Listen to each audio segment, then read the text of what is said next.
ஓம் முருகா போற்றி, கந்தா போற்றி, கடம்பா போற்றி, கதிர்வேலா போற்றி, அறுபடை வீடு கொண்ட முருகப்பெருமானே போற்றி போற்றி. என் செல்லமே, என் செல்ல குழந்தையே,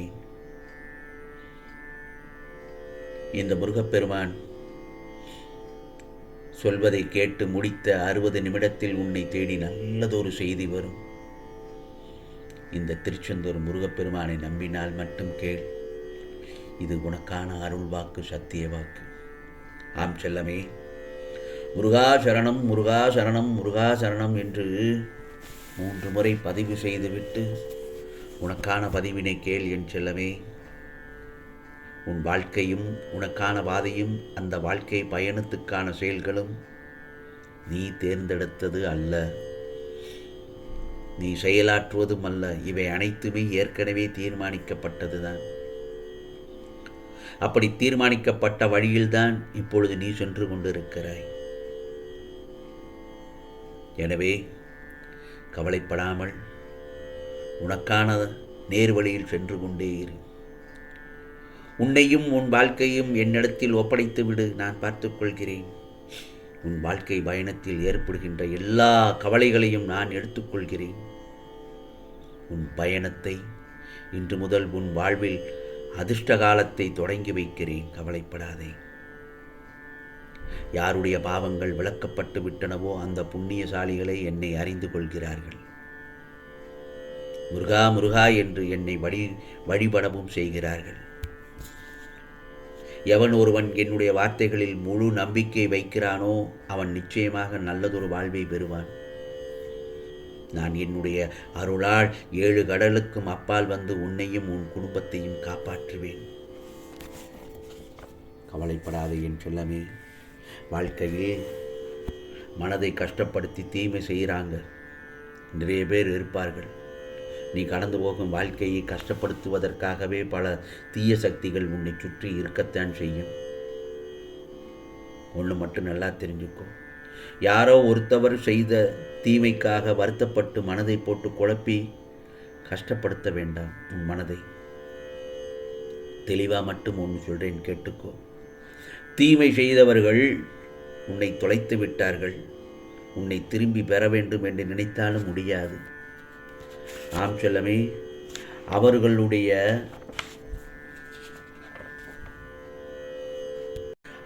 வாழ்க்கையில் நாம் இருக்கப் போவதில்லை என்பது நல்லது தானே. ஏனென்றால் அவர்களுடைய உண்மையான உனக்கு தெரிய வந்து விட்டது. பிறகு என்ன நன்மைதானே உனக்கு? கெட்டவர்களை அடையாளம் கண்டு அவர்களிடமிருந்து மீண்டு வந்து விட்டாய் என்று சந்தோஷப்பட்டுக்கொள். நல்ல வேளை, மோசமானவர்களிடமிருந்து தக்க சமயத்தில் விலகிவிட்டோம் என்று உன்னுடைய அடுத்த இலக்கு நோக்கி சென்று கொண்டே இரு. உன்னை போன்ற நல்ல உள்ளத்தை இழந்து விட்டோம் என்கின்ற வருத்தத்தை நான் அவர்களுக்கு உணரச் செய்து விடுவேன். கவலைப்படாதே. ஆகவே தீமை செய்தவர்களை உதறி தள்ளிவிட்டு போய்கொண்டே இரு. தடங்கள் இல்லாமல் வெற்றி பெறுவாய். உனக்கு சோதனை அதிகமாக இருந்ததென்றால் சுகம் பெரிய அளவில் வரப்போகிறது என்றுதானே அர்த்தம். தீமை செய்தவர்களை பார்த்து கோபப்படாதே. அவர்களுக்கு நான் பதில் சொல்கிறேன். நீ பழிக்கு பழி வாங்க வேண்டும் என்று எண்ண வேண்டாம். அவர்களையெல்லாம் மன்னித்து விடு. உன்னுடைய பெருந்தன்மை அங்குதான் இருக்கிறது. நிச்சயமாக நல்லதே நடக்கும் என்று நம்பு. அது உன்னை மட்டுமல்ல, உன்னை சுற்றி இருப்பவர்களையும் மகிழ்ச்சியாக வைத்திருக்கும். என் செல்லமே, ஒவ்வொரு மாற்றத்திற்கும் நல்லதொரு காரணம் உண்டு. நிச்சயமாக. நான் ஒன்று சொல்லட்டுமா? நீ வாழ்க்கையில் விழ வேண்டும் என்று நினைக்கிறாய். விழ வேண்டாம், வாழ வேண்டும் என்று நினை. உன்னை விழ வைக்கவா என்னிடம் உன்னை வரவழைத்தேன்?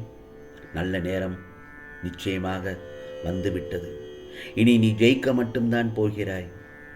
உன் கவலைகள் எல்லாம் சுவடு தெரியாமல் போய்விடும்.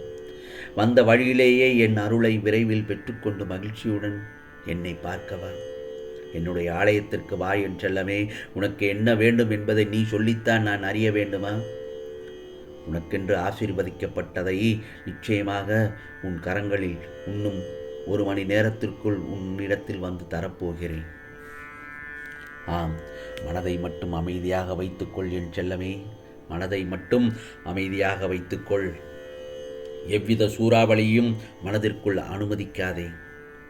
இந்த நிலையெல்லாம் நிச்சயமாக நல்லதொரு நிலைமையாக இன்னும் 1 மணி நேரத்தில் மாறி நல்லதொரு வெற்றி கிடைக்கும். இனி கலக்கமே வேண்டாம். இந்த கடந்து போன கடினமான நாட்களிலும் நீ எனக்கு என்னுடைய ஆலயத்திற்கு வந்து என்னை வணங்கினாய் அல்லவா? முருகா முருகா என்று என்னுடைய ஆலயத்திற்கு வந்து என்னுடைய நாமத்தை சொல்லிக்கொண்டே இருக்கும் என் செல்லப்பிள்ளையை நான் ஏமாற்றுவேனா? நிச்சயமாக கவலைப்படாதே என் செல்லமே. தேவையில்லாமல் உன்னை நீ வருத்தி கொள்ளாதே. நீ உன் வாழ்க்கையில் தத்தளித்துக் கொண்டிருக்கிறாய் என்று நான் அறிவேன். இதோ உன்னை என் கரம் கொண்டு இறுக பிடித்து காப்பாற்றிக் கொண்டிருக்கிறேன். இன்னும் சில நாட்களில் அனைத்தும் மாறும். உனது எண்ணங்கள் அனைத்தும் நிறைவேறப் போகிறது. உனது எண்ணங்கள் அனைத்தும் ஒவ்வொன்றாக நிறைவேற்றித் தரப்போகிறேன் இந்த முருகப்பெருமான். ஆகையால் யாருமே இல்லை என்று தவறாக நினைக்க வேண்டாம்.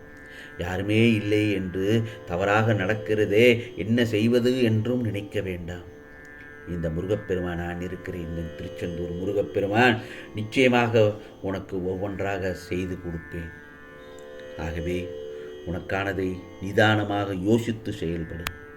அவசரப்படாதே. அவசரமில்லாமல் பொறுமையாக இரு. உன்னை யார் விட்டு விலகினாலும் அதை நினைத்து கவலைப்படாதே. எல்லாம் நன்மைக்கே என்று நினைத்துக்கொள். யார் உன்னை வெறுத்தார்களோ, உன் நம்பிக்கையை கெடுத்தார்களோ, அவர்கள் முன் மென்மேலும் வளர்ச்சி அடைந்து உன் வாழ்வில் வெற்றி பெறப்போகிறாய் என் செல்லமே. கவலைப்படாதே. அந்த காலம் வெகு நேரத்தில் வெகு அருகில் வந்துவிட்டது. இன்னும் சற்று 1 மணி நேரத்திற்குள் உன்னை தேடி நல்ல செய்தி வரும். அந்த சமயத்தில் முருகா, இது கனவா நினைவா, ஏன் எப்படி இந்த மாற்றம் நடந்தது என்று குதூகலம் அடைவாய். கோபம் வேண்டாம் என் செல்லமே. உனக்கு வரும் அனைத்தையும் இந்த முருகப்பெருமான் நான் ஏற்றுக்கொள்வேன். என்னுடைய அனுமதியின்றி எதுவும் நடக்காது. ஆகவே கலங்காதே. அனைத்தும் பொடி பொடியாகப் போகிறது. உன் மனம் தெளிவாகும். இழந்ததை மீண்டும் பெறப்போகிறாய். என் செல்ல பிள்ளையான உனக்கு எந்த குறைகளும் ஏதும் ஏற்படாமல் நான் பார்த்துக்கொள்வேன்.